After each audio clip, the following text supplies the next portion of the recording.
اکبر مقابلہ ہے. آپ صرف اللہ کا بندہ بننا چاہتے ہیں، 3 مقابلے کرنے پڑیں گے. سب سے پہلے کس سے مقابلہ کرنا ہوگا؟ اپنے نفس سے. وہ جو کل شعر سنایا تھا کہ مسجد تو بنا دی شب بھر میں ایمان کی حرارت والوں نے، من اپنا پرانا پاپی ہے برسوں میں نمازی بن نہ سکا. کوئی شخص رشوت پیش کر رہا ہے، حرام شے ہے، نفس کیا کہتا ہے؟ لے لو. کہتا ہے کہ نہیں؟ اور بڑی پٹیاں پڑھاتا ہے کہ یہ سارا تقویٰ کا حیضہ تمہیں ہو گیا ہے، فلاں حاجی ہے، فلاں وہ ہے، وہ بھی لیتا ہے، اور فلاں ضرورت رکی پڑی ہے، بچے کی فیس نہیں گئی ہے، بیوی کو اتنا عرصہ ہو گیا ساڑی کی فرمائش کرتے ہوئے ساڑی نہیں خریدی گئی ہے. یہ ساری پٹی پڑھائے گا نفس کے نہیں. اب اگر آپ مقابلہ کر سکتے ہیں نفس کا تو بچیں گے، مقابلہ نہیں کر سکتے مار کھا جائے. یہی ہوگا کہ نہیں؟ اذان کا وقت آ گیا، اذان سن لی آپ نے، لیکن پھر نفس نے کہا ابھی اور سو، آپ نے کروٹ لی اور کپڑا خوب ٹھیک کیا اور غین ہو گئے. اگر آپ اس نفس کے تقاضے کو اس وقت رد کر سکتے، طاقت آپ میں اتنی ہوتی تو آپ کھڑے ہوتے مسجد کی طرف جاتے. گویا کہ بندگی رب کے لیے سب سے پہلا جہاد کس سے کرنا ہوگا؟ نفس. اچھا نفس اکیلا نہیں ہے، اس کے پیچھے ایک بہت بڑا بدماش ہے، وہ شیطان لعین. وہ اسے اکساتا رہتا ہے، پھونکے مارتا ہے. الذی یوسوس فی صدور الناس، اشتعال پیدا کرتا ہے، پٹیاں پڑھاتا ہے، برائی کو مزین کرتا ہے، بے حیائی کو فیشن کا نام دیتا ہے، ناچ گانے کو وہ کلچر کا نام دیتا ہے. یہ سارا کچھ کر رہا ہے. تو اگر شیطان سے مقابلہ نہیں کر سکیں گے تو اللہ کی بندگی کر سکیں گے. تیسری چیز، معاشرہ بگڑا ہوا ہے، بگڑے ہوئے معاشرے کا ایک دباؤ ہے آپ پر.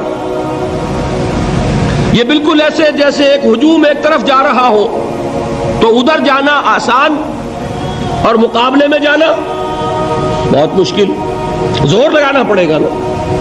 تو معاشرے کا رخ کچھ اور ہے، آپ کا رخ کچھ اور ہے. معاشرہ نہ خدا کو جانے نہ رسول کو جانے. آپ چاہتے ہیں اللہ اور اس کے رسول کے حکم پہ چلنا، کشمکش کرنی پڑے گی کہ نہیں؟ بہت پیارے ہیں وہ مصرے، زمانہ بات و نہ سازت تو با زمانہ ستیز.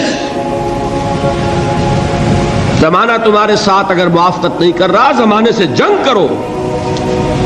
اور بے غیرت اور بے حمیت اور بودے اور بزدل اور کچے لوگوں کا اصول کیا ہے؟ زمانہ بات و نہ سازت تو با زمانہ بساز. زمانہ تمہارے ساتھ موافقت نہیں کرتا، بھائی تم زمانے کے رنگ میں رنگے جاؤ. آسان راستہ کون سا ہے؟ زمانہ تمہارے رنگ میں نہیں آتا، تم اس کے مطابق ڈھل جاؤ، کوئی تکلیف ہوگی. اور زمانہ تمہارے ساتھ اگر موافقت نہیں کر رہا، تم زمانے سے لڑو، تکلیف آئے گی کہ نہیں؟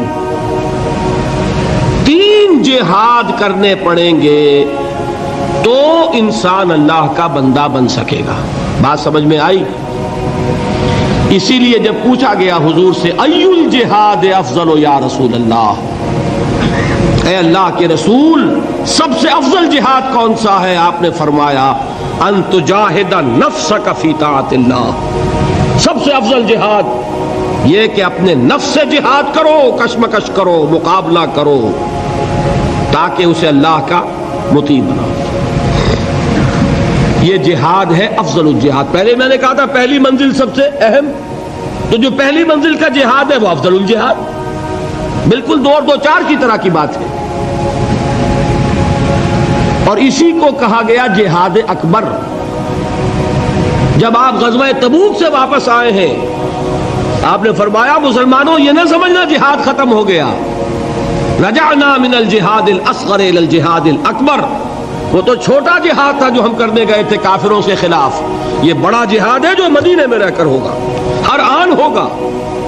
وہ تو کبھی ہوتا ہے کبھی نہیں ہوتا، یہ ہر وقت ہوتا ہے، ہر صبح ہوتا ہے، ہر رات ہوتا ہے، ہر شام ہوتا ہے، ہر لحظہ ہوتا ہے، ہر وقت کشمکش ہے خیر و شر کی، حلال اور حرام کی، صحیح اور غلط کی، زمانے کی روش اور دین کا تقاضا ٹکرا رہے ہیں۔ آپ اگر اس راستے پر پہلا قدم رکھیں ایک عزم کے ساتھ تو ہوش ٹھکانے آ جائیں گے، دن میں تارے نظر آئیں گے، 14 طبق روشن ہو جائیں گے کہ دین کا نام لینا آسان ہے، چلنا بہت مشکل ہے۔ چمی گویم مسلمانم بے لرزم کہ دانم مشکلات لا الہ